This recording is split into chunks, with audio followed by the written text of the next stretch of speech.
Savior, Savior, Savior. Savior, Savior, Savior. Savior, Savior, Savior. Jesus is his name. Say that one more time. I like that. Savior, Savior, Savior. Savior, Savior, Savior. Savior, Savior, Savior. Jesus is his name. Jesus, Jesus, Jesus. Jesus, Jesus, Jesus. Jesus, Jesus, Jesus. Jesus is his name. Prayer is the key to heaven. It is your faith that unlocks the door. And wherever you are, all over this country, all over the world, we want you to know that God still answers prayer. If you have the faith, God has the power. It does not matter what kind of trouble you're in. If you need a lawyer, Jesus can fix it for you. If you need a doctor, he's not just a doctor, he's a healer. If you've got wayward children, he can be a father and a mother. He can be the great disciplined person. Whatever you're facing, whatever you need, we're going to join with you in prayer today and ask God to help you. We're praying for you today, Sister Mary Ann Roberts, Naomi Smith, Norma Jean Roberts, Brother Mosey Hill and family, Renee Tyler, Gary Altman, Brenda Dennis, Helen Armstrong, Felina Mae Bigsby, Willie Ed and Mary Helen Malone, Robin Brown Young, Kelly Sue Collins, Kelton Waller, Harvey and Denise McGee Hoskins, Ann, Lynn, Sharon, Ashley Maurice, and Rodney McGee and their family, Janetta, Reginald, Whitney, and Micah Moore, Johnny Kathy, Linda, Lanisha, and Lonnie Gilmore in Atlanta, Georgia. Good morning to you. Brother James Garner and his entire family, Rosemary Hernandez Borges, Candice Romero, Sister Jean Phillips, Sister Mary L. Rice, Bob Slater, Betty Stallworth Davis, Sister Victoria Baines in Las Vegas, Nevada, Garfield, Rosalind, and Denise Ralph and family, Ronald and Karen and Santonese Jones down there in McDonough, Georgia. God bless you today. We're praying for you. Janetta Elliott, Roy and Sandra Johnson, Melissa Lawson, Marilyn Mariah Manuel, Thelma McGee Carter, Marvin McGee, Lakeisha and Thea Bradley and family, Priscilla White, Angela Venable. Glad to see Sister Robin Calhoun in the sanctuary today. Charles Calhoun. Brother Charles, I got your message. We are praying for you and your family. Star Crawford, Mary Jane, and Pierre Larry, Jasmine Smith, May Johnson in Houston, Texas, Pastor Larry Ellis, Pastor Henry L. Davis Jr., Mrs. Weta Davis in Detroit, Kirk and Jackie Ford Jackson, Marla Sterrett, Don Rubis. Hold on, soldier. God is a cancer fighter. Walter Louise and Lynette Crawley, Helen Jones, Hope Richard, Sandra McNeil, Stephanie Gaines, Susan Vargas Rincones, God bless you today. Diane Miles in New Orleans, Jamal Rollerson and family, Sadie Tinsley, Carrie Creamer, Sister Brenda Ireland and family, God bless you today. Brother Robert Griffin in Sacramento, Pastor Donald Parson in Chicago, Ariel Crawford, all of those who are fighting COVID-19, all of those that have lost their jobs, and all frontline essential workers, we are praying for you. Now, if you're hurting this morning, I want you to lay your hand where you're hurting. And I'm going to ask Minister Gordon to come and pray the prayer of faith. It will heal the body. It will save the sick. You've got to have faith now. God can take away the pain. God can get you up off of your bed of affliction. Whatever the situation, trust God. Believe God. And everything will be all right. As we sing this verse one more time, Minister Gordon is going to come and pray for you today. Oh, Jesus, Jesus, Jesus. Jesus, Jesus, Jesus. Jesus, Jesus, Jesus. Jesus, Jesus, Jesus. Come on, church, say it. Jesus, Jesus.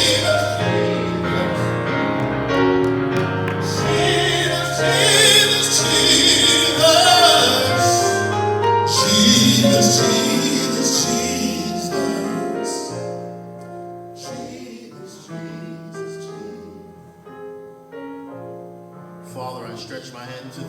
Yes. No other help I know. If thou wilt draw thyself from me, whither shall I go? Bread of heaven, feed us till we want no more. God, we love you and appreciate you for giving us the breath of life this morning. Yes. Allowing us to find ourselves in the house of prayer and worship. God, we thank you for those that are joining us virtually and telephonically. Yes. For transforming and transmogrifying their homes into a sacred sanctuary. Oh, yes. Where they can worship you and receive a word. God, you've heard the prayer list and the prayer requests this morning. Yes. And God, we come acknowledging that you're able. Oh, yes, Lord. God, we know that you can move mountains. Yes. We know that you can divide seas. We know that you can make a way out of no way, and so we're asking for nothing less this morning. God, touch and deliver today. Yes, Lord. Yes, Lord. Heal the broken today. Yes. God, relieve and heal COVID-19 today. Yes, Lord. Yes. God, make provisions for those who are hurting economically today. Oh, Lord. Lord. God, bring comfort to those who are grieving this morning. Yes. God, show love to those who are lonely this morning. Yes. God, we need you today like we've never needed you before. And so we come praying, God, that you would just move on this earth. Yes. Yes, Lord. God, we ask that you would just touch hardened hearts today. Touch, Lord. Touch. God, we ask that you would just bring relief to your people today. Yes. You said that if we call on your name, yes, that you would hear and answer our prayer. Yes. So we're calling you today, oh God. We're calling you, asking you to do only that which you can do. Yes, Lord. Yes. And God, as I go to my seat, mercy, mercy. God, I ask that you would just forgive us of our sins. Yes. God, cleanse us and wash us white as snow. Yes. We know and understand that we haven't been all that you've asked us to be. Yes. That we haven't lived up to the standard that you've set. Oh, Lord. that our only righteousness is in you and through you. Yes, yes. So God, allow the blood of Jesus Yes, Lord. to cleanse and wash our dirty souls this morning. Yes. God, heal our sinful hearts this morning. Yes, Lord. Yes. Forgive us, Lord. Forgive us. Forgive us. And God, when we pass from this life to the next, Yes. we ask that you would just greet us with open arms on your heavenly shores. Yes. God, we ask that you would just welcome us to the other side. Yes, Lord. We Yes. pray this prayer in a dying hour, in Yes, the Lord. name of Jesus. In the name of Jesus. Amen. Amen. Amen. Amen. Amen. Come on, let's put our hands together, church. I know it was the blood. I know it was the blood. I know it was the blood for me. One day when I was lost, he died upon the cross. And I know it was the blood for me. I know it. Thank you, Jesus. Hallelujah. Was the blood for me. One day when I was lost, he died upon the cross. And I know it was the blood for me. You're watching Church on the Rock Baptist Live from San Jose, California, on Facebook Live and YouTube. Like and share this page.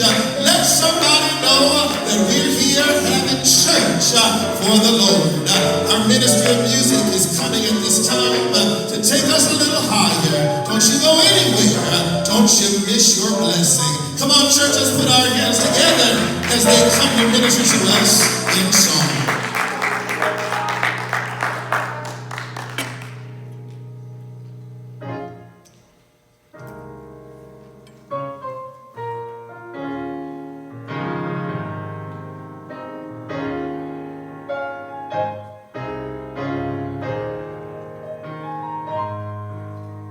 The time is now.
do better than that. Let's put our hands together. Amen.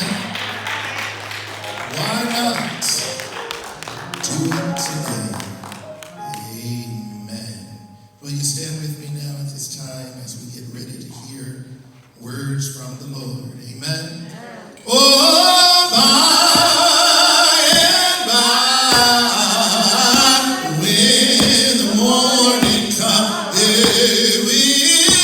all the saints of God are gathered at home. Oh, we will tell the story of how we've overcome, and we'll understand it better by and by. We are often tossed and driven on this restless sea of time, sharper sky than howling tempest, off succeed the bright sunshine. But in that land of perfect day, when the mist had rolled away, we will understand it better by and by. And oh, by and by, we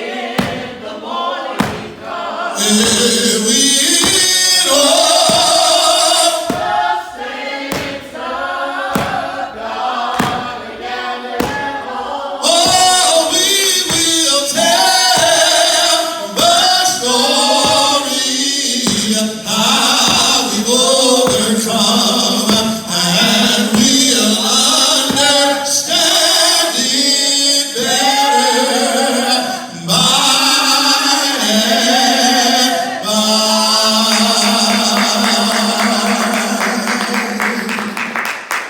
And to those of you that have your Bibles ready, you may turn with me now to the Old Testament book of Malachi, the last book of the Old Testament. Malachi, chapter 3. And I just want to look at one verse number 10. Malachi, chapter 3, verse 10. Bring ye all the tithes into the storehouse, that there may be meat in mine house. And prove me now herewith, saith the Lord of hosts, if I will not open you the windows of heaven, and pour you out a blessing, that there shall not be room enough to receive it. Turn around and look at somebody and say, God will open up, if you pay up. God bless you today. You may be seated. In these times, these trying times, there are few of us who couldn't use a few extra dollars. While some are carefully watching the stock market, many of us painfully watch for news of stimulus checks, extended unemployment, or restoration of our jobs. No one is suffering more than the church right now. As many faithful Christians find themselves choosing between paying their tithe or paying the electric bill. If you are in that category, this sermon is for you. I want to tell you about a way to relieve the stress of financial insecurity, even in a pandemic or fiscal crises. It starts with playing a few numbers. Admit it, church. You know what it means to play the numbers, don't you? Some of you buy those orange tickets and hide them in your wallet, secretly hoping to hit it big. You even have favorite numbers you keep tucked in your wallet for your trips to the gas station or supermarket to buy those pretty orange tickets. And if you tally up all the money you spend a year, it might be enough to pay at least a few months of your electric bill. The average amount spent on lottery tickets in a year is $223. But sadly, the lower your income, the more likely you are to gamble on the lottery. And poorer families spend as much as 13% of their income on this irresponsible investment with the false hope that it might give them an occasional small return. So allow me to give you a more effective way to invest your money and expect a guaranteed return. I don't expect too many amens today, but that's all right. Say amen, lights and walls.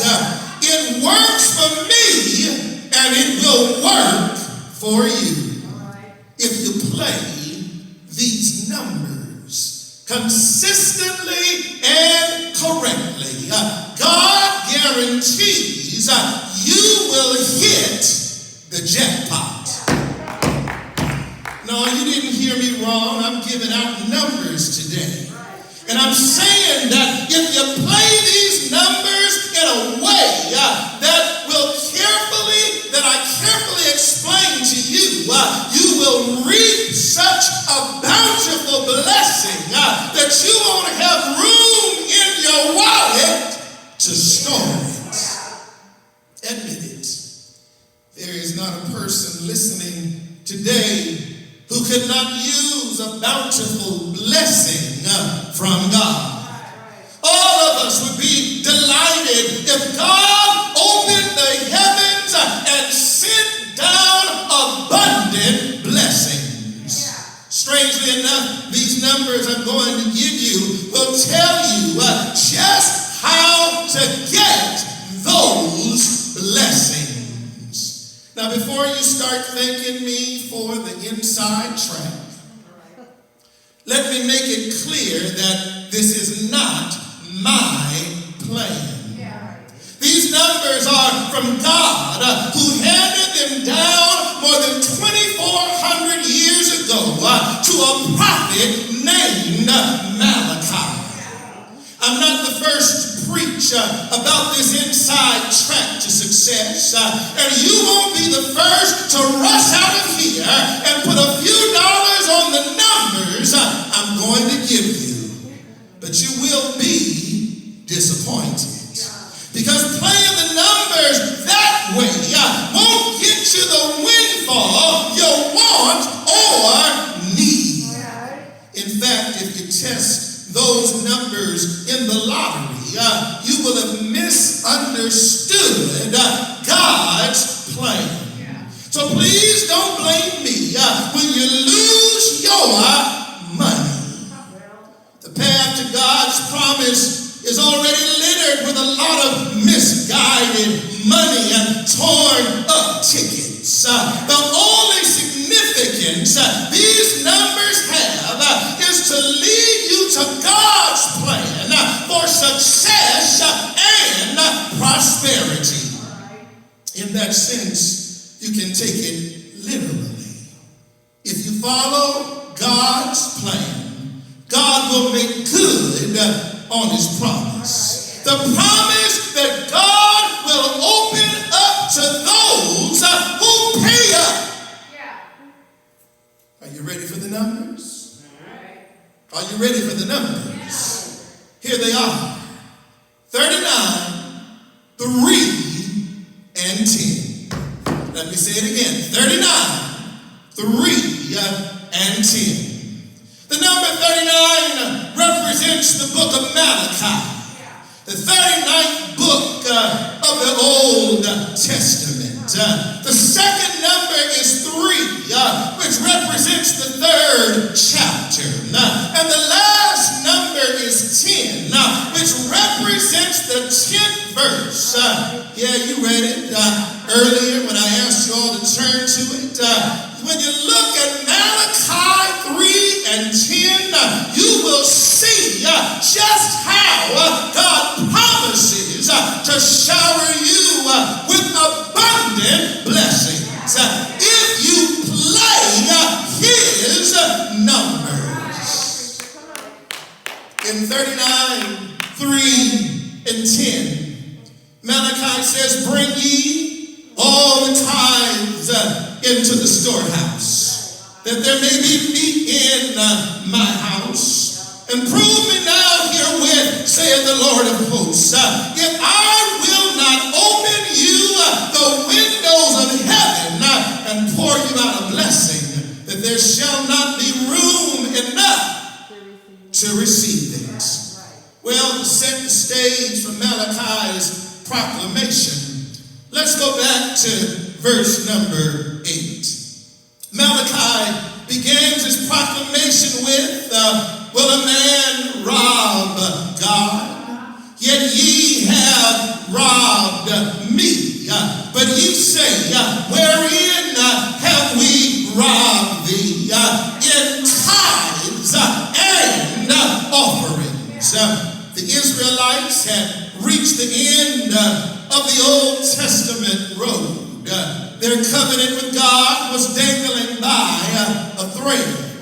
Their relationship with God was in neglect. There was widespread unfaithfulness. They needed to hit the reset button and renew their covenant promise. Malachi was tasked with delivering God's 6 oracles or revelations to the Israelites. I call them the 6 ultimatums. Number 1, respond to God's love. 2, honor God. 3, be faithful as God's covenant people. 4, hope in God. 5, obey God. 6, fear God. Today's text from Malachi is the 5th revelation from God. Obey. Let me say that again. Obey. Stop committing robbery. We should pause here for a minute to note just how easy it is to commit robbery. According to man, robbery is an act intended to cause harm. But God's definition of robbery is broader than that. You don't have to break into a store or safe to commit robbery. And you don't have to siphon company bank accounts. You can cheat on your taxes. Pinch a piece of fruit at the supermarket. Borrow your neighbor's wrench and then lie and claim you gave it back. Or just take or keep anything that doesn't belong to you. Somebody say amen in this sanctuary.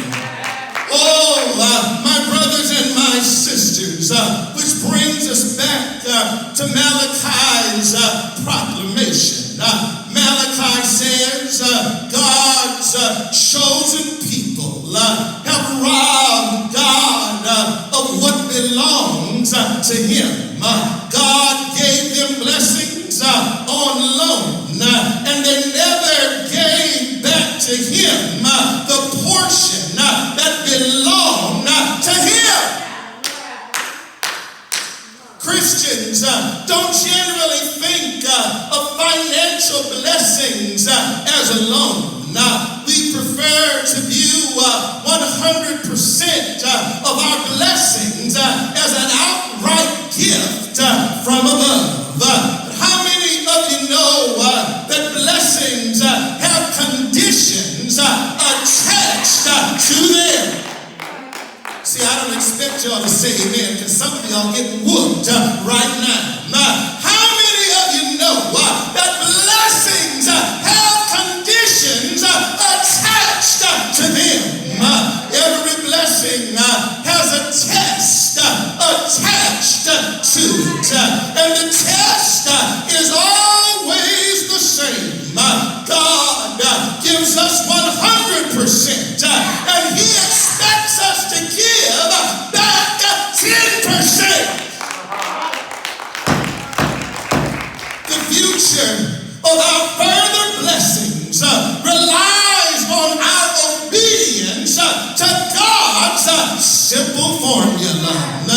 I once questioned a Christian as to why he only gave a token offering to God's church. His argument was that he had a young family with great needs, and his income was small.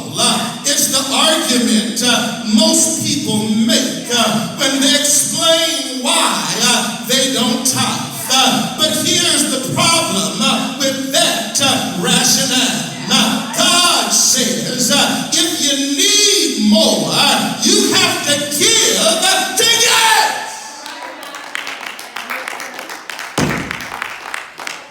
Preach, Pastor Moore. I believe I will. Ironically, I've never met a tither who was disappointed with God's blessing plan. Why? Because it works.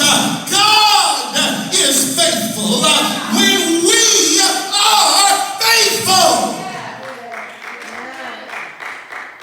The Israelites were holding out on God, not just with their monetary tithe, but with their tithe of livestock and grain to support the temple ministry.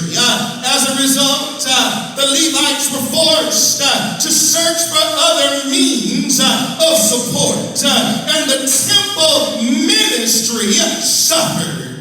Sound familiar? Many a church today suffers because their leadership has to seek another means of income. Malachi calls it what it is, robbery. And in verse 9, Malachi rolls out the penalty for robbing God. Malachi then moves on with his proclamation. He says in verse 9, ye are cursed with a curse, for ye have robbed me, even this whole nation. Imagine the impact this robbery had. A whole nation of disobedient Israelites, ingrates, as the folks would say. No gratitude for all they received from God. All they did was take, and never give. They had the gimmies. Let me say that again. They had the gimmies. I'm sure. Give me protection from my enemies, Lord. Give me food for my table, Lord. Give me a good yield at harvest time, Lord. But when God gave them that and more, they forgot to thank God for his blessings. My brothers and my sisters, they did not give him back his tithe and thank him with their offerings. Have you ever stopped to consider the impact of our selfishness when we rob God of what we owe him? Someone once tried to figure out just how much money we rob from God annually. With approximately 205 million Christians in the United States, the number has to be astronomical. Even if half of that number is children, and each of the adults gave $1 per week as their tithe, that would be about $100 million per week. $400 million per month, $4 billion, $800 million per year. That kind of money can go a long way to feeding the hungry and clothing the naked. And remember, it's all based on $1 a week, not a real tithe. A real tithe would be in the trillions, enough to pay off the national debt and fund a few new programs to help those in need. Well, I got to let y'all go, but there's one more thing I want to tell you. Malachi clarifies God's expectations of us.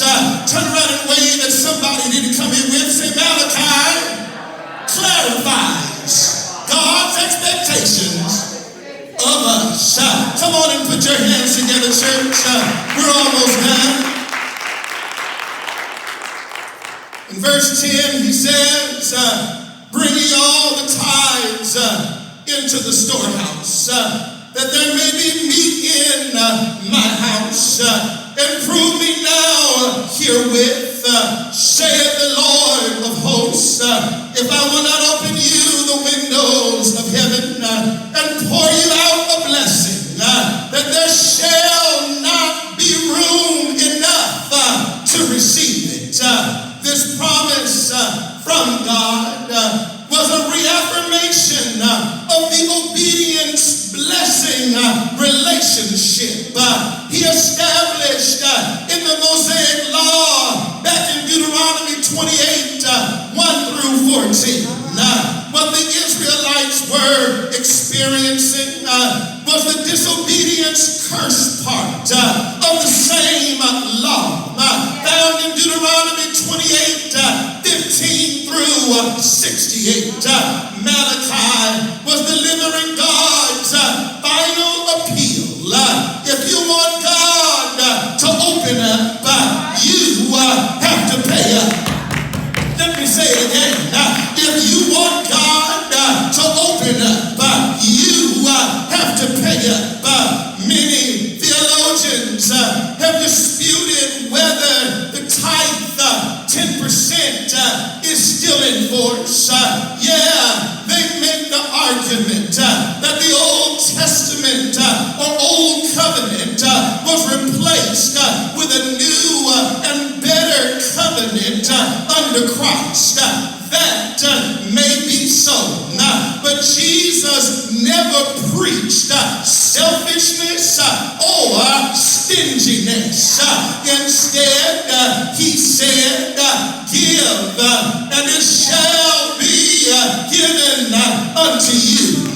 Jesus warned us not to store up treasures where moth and rust doth corrupt, because as the Apostle Paul reminds us, Jesus also said it is more blessed to give than it is to receive. This I know is true. God keeps an account of our faithfulness to the spread of the gospel. Paul calls it the fruit that may abound to your account. I'm not God's accountant. It's up to each of us to keep our own spirit spiritual bank accounts from looking bad. Now, what I do know is that God will bless those who give generously to the needs of the church and those who labor in it. Maybe you feel compelled to check your own spiritual bank account today. If God's windows of heaven are shut tight, maybe it's because you're not supporting the work of the church, helping the helpless, feeding the hungry, clothing the naked, assisting the poor, and helping to sustain all the missions of the ministry. God doesn't just want us to give, He wants us to sacrifice. Turn around and look at somebody, say, sacrifice. Well, it's not an order, it's an opportunity, a chance to show God how much we appreciate His myriad of blessings that He pours out daily. He satisfies us in the time of want. He teaches us in the times of ignorance. He protects us in the time of peril. He refreshes us in times of weariness. He controls us in times of passion. He equips us in times of battle. He checks on us in times of temptation. And He overshadows us in times of failure. Ask yourself, what shall I render unto the Lord for all His benefits, all His blessings? What shall I give unto the Lord?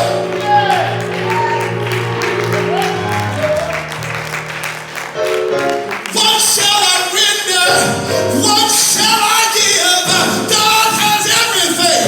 Everything belongs to Him.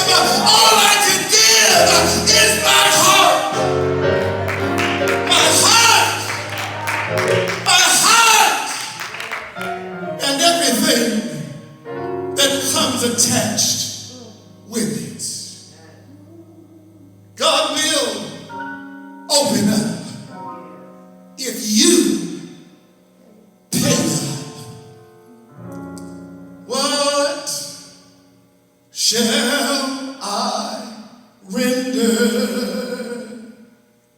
unto God for all His blessings? What shall I render? Tell me, what shall I give? God has everything. Everything belongs to Him. God has everything. Everything belongs to Him. What shall I render? Tell me, what shall I give? All I can render is my body and soul. That's all I can render. That's all I can give. God has everything. Everything belongs to Him. God has everything. Everything belongs to Him. Tell me, what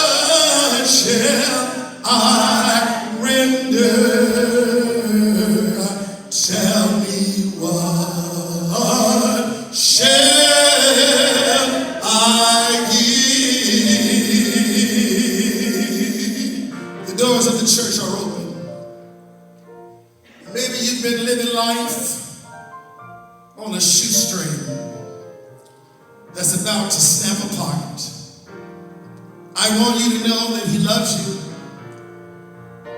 You say, well, all the church wants is my money. No, the church wants your service. God wants your heart. God wants everything that comes along with you. For you are a gift. When you turn your life over to Jesus and get in his church and work out your soul's salvation, God gave you some gifts to use, but because you refuse to get in the church suffers greatly without you. So if you're here in the sanctuary and you're ready to join church or watching us on the World Wide Web, it doesn't matter what time of day or night, we extend to you an invitation to first accept Jesus as your Savior. Well, preacher, how do I do that? Confess that you are a sinner. You're not perfect, no one is. And admit that you need a Savior. Jesus has a pretty good resume. He was born of a virgin. No sin, no guile was found in his mouth. He became the perfect sacrifice to pay for our sins. So they nailed him on a cross. He warned them. He said, if I be lifted up from the earth, I'll draw all men unto me. In your heart, you know that if it's right to go to church, it must be wrong to be out of the church. Well, there's nothing but a bunch of hypocrites and liars in the church. Then you ought to feel right at home when you come. Because the church is a hospital for sinners and saints alike. And we come here to be judged righteously, not eternally. And so you say, well, all they do at the church is judge people. They ought to. That's the one place they should judge. In 1 Corinthians 5, Paul told the church, why are you allowing this man, this sinner man, who continues in his sin to flaunt it in the church? Put him out! For who are we to judge those who are without? But are we not to judge those who are within? And then you just may not want to change. You don't like change. You don't want to conform. You want to be different. Jesus is a place for you too. But you got to come and learn. Take my yoke upon you and learn of me, for my yoke is easy and my burden is light. If it's your decision to come to Jesus, give us a call at 408-532-ROCK. Someone will pray with you. And if you're in the San Francisco, San Jose, Silicon Valley area, we'll help you get into a good Bible-believing church. And if you're far away from us, let us know and we'll help you find a good, strong Baptist church where you can get in and work and grow, glow, and go for Jesus. But it's up to you to make the decision today. Tomorrow is not promised. And for those of you that are watching, your jaws are a little tight, you feel a little guilty, this message was for you. Do right by God. Do right by his church. And watch God continue to open the windows of heaven for you. It's offering time now here at Church on the Rock, and we've made it so easy for you to give through your electronic payment systems of Zelle Pay, Cash App, or PayPal. All you have to do is dial our phone number, 408-532-7625. Enter our phone number on either one of those apps. And whatever you decide to give the Church on the Rock will be received graciously and appreciated. For those of you who don't have those electronic apps, if you're watching on Facebook, there is an app button at the top of the screen. Just hit it. It'll take you to PayPal. Or you can go to our website at www.churchontherockbaptist.com. Hit the giving button, and you can follow the instructions to give there. Or you may send your offering to Church on the Rock, Post Office Box 730-341, San Jose, California 95173. Please know that God will supply if you use a little more faith. Thank you for what you're about to do. Thank you for what you've done already. We appreciate it. Well, until next time, same place, same time, same channel. Another word from the Lord. You stay on the battlefield. Don't you give up. Don't you give in.